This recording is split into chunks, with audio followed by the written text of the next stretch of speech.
Welcome to Samba Samba. Enjoy the video. You begin by acting fast.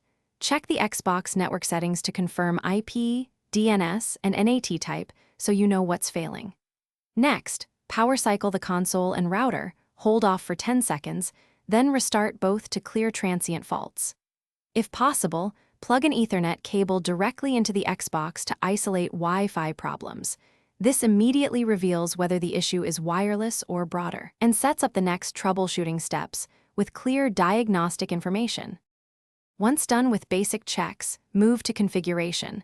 Assign a static IP to your Xbox and reserve that address in the router so port rules stick.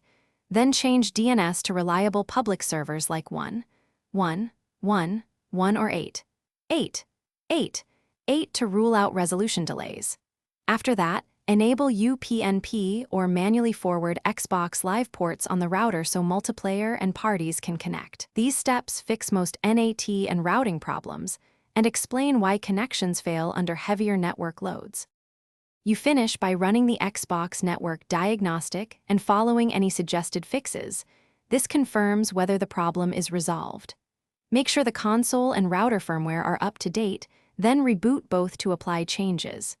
If problems persist, backup saves and consider a factory reset on the console as a last resort.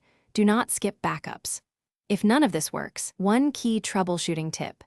Contact your ISP to check for line issues or request a modem/router swap, because hardware faults often mimic software errors. Thanks for watching. Consider subscribing if we helped you.